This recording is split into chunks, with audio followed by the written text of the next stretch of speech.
ராமநாதபுரம் மாவட்டம் ராமேஸ்வரம், பாம்பன், தங்கச்சிமடம் உள்ளிட்ட தீவு பகுதிகளில் கனமழை பெய்ததால் வெப்பம் தணிந்து குளிர்ச்சியான சூழல் நிலவியதில் பொதுமக்கள் மகிழ்ச்சியடைந்தனர். ராமேஸ்வரம் தேசிய நெடுஞ்சாலையில் மழைநீர் குளம் போல் 1 கிலோமீட்டர் தூரம் வரை தேங்கியதால் ராமேஸ்வரத்திற்கு சுற்றுலா வந்த பயணிகள் வாகனம் ஓட்டுவதில் பெரும் சிரமம் அடைந்தனர். எனவே சாலையில் தேங்கியிருக்கும் மழைநீரை உடனடியாக அப்புறப்படுத்த மாவட்ட நிர்வாகத்திற்கு கோரிக்கை விடுத்துள்ளனர். சேலம் மாவட்டம் மேட்டூர் அணை பூங்கா முன்பு மருத்துவ கழிவுகள் கொட்டுபவர்கள் மீது நடவடிக்கை எடுக்க வேண்டும் என கோரிக்கை எழுந்துள்ளது. சுற்றுலா தலமாக உள்ள இந்த பகுதியில் மர்ம நபர்கள் குப்பைகள் மற்றும் மருத்துவ கழிவுகளை இரவு நேரங்களில் கொட்டிவிட்டு செல்வதால் பூங்காவிற்கு வந்து செல்லும் சுற்றுலா பயணிகளுக்கு நோய் தொற்று ஏற்படும் அபாயம் உருவாகியுள்ளது. குப்பைகள் மற்றும் மருத்துவ கழிவுகளை அப்புறப்படுத்துவதுடன் கழிவுகளை கொட்டி செல்பவர்கள் மீது உரிய நடவடிக்கை எடுக்க விடியா ஸ்டாலின் அரசுக்கு அப்பகுதி மக்கள் கோரிக்கை விடுத்துள்ளனர். சேலம் மாவட்டம் எடப்பாடியில் பிரசித்தி பெற்ற நெஞ்சுண்டேஸ்வரர் கோவிலில் சித்திரை தேரோட்டம் நடத்துவது குறித்து நடைபெற்ற ஆலோசனைக் கூட்டத்தில் வாக்குவாதம் ஏற்பட்டது.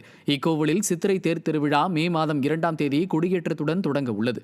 இதற்காக கோவில் நிர்வாக குழுவினருக்கிடையே நடைபெற்ற ஆலோசனைக் கூட்டத்தில் கடந்த ஆண்டு நடந்த தேர் திருவிழாவின் கணக்கு வழக்குகளை சரிபார்க்கும் போது சிலர் கடுமையான வாக்குவாதத்தில் ஈடுபட்டதால் அங்கு சலசலப்பு ஏற்பட்டது. சிவகங்கை மாவட்டம் காரைக்குடி அருகே பல கோடி ரூபாய் மதிப்பிலான அரசு நிலத்தை முறைகேடாக விற்ற அதிகாரிகள் மீது நடவடிக்கை எடுக்க கோரி ஆட்சியர் அலுவலகத்தில் மனு அளிக்கப்பட்டது. கழனிவாசல் பகுதியில் உள்ள நெசவாளர் காலனியில் உள்ள மக்கள் தங்கள் வசிக்கும் இடங்களுக்கு பட்டா கோரி பலமுறை மனு அளித்தும் இதுவரை பலனில்லை என தெரிவித்துள்ளனர். அப்பகுதியில் உள்ள அரசு நிலமான 5 ஏக்கரை முறைகேடாக சிலருக்கு அதிகாரிகள் விற்பனை செய்துள்ளது குறித்தும் மாவட்ட ஆட்சியர் அலுவலகத்தில் புகார் அளித்தனர். விளம்பரமாடல் திமுக ஆட்சியில் அதிகாரிகள் முறைகேட்டில் ஈடுபடுவதையே முழு மூச்சாக கொண்டுள்ளதாக மக்கள் விமர்சித்துள்ளனர்.